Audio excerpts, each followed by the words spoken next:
Ассалаумағалейкум достар, бүгін бізде кезекті погрузка, бір контейнер, 4 көлік. Қазір 3 көлігімізді қойып қойдық, видео түсіріп аламыз. 4-ші көлік жолда келе жатыр, полицейт көлігі келу керек. Так, таныстыра кетсем, алдарыңызда тұрған Kia K7 2013 жылғы 3 литр бензин, полный в родном окрасе, ешқандай замена жоқ, сарапина, вторичка, шпак ештеңе жоқ, көлік жақсы жағдайда. Орташа комплектацияда. Көліктің жағдайы, қожалары, алдыңғы сатылы подогрев, обдув, двухзонный климат контроль, задний камера.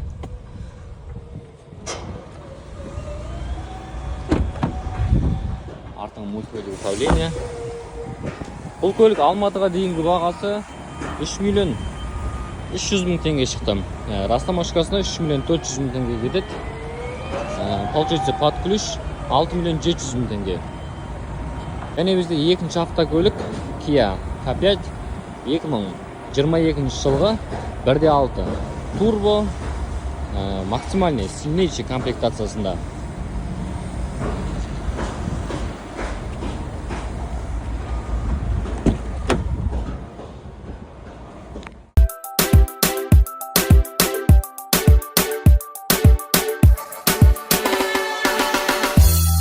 Жата берсең ақша қайдан келет, еңбек етсең еңбегің еленет, байлық табандылықты керек етет, сосын болады сені бәрі керемет. Келет, келет, келет қолыңнан, келет, келет, келет қолыңнан, келет, келет, келет қолыңнан, сосын болады сені бәрі керемет. Шыбын жаным бүші беріп кетейді, көшеге шық қарама көңіл күйге, бала шаға күтіп отыр үйде, асыл жарың сені өтірсейген.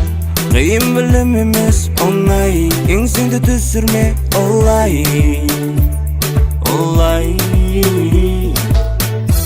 Жата берсең ақша қайдан келет, еңбек етсең еңбегің еленет, байлық табандылықты керек етет, сосын болады сені бәрі керемет.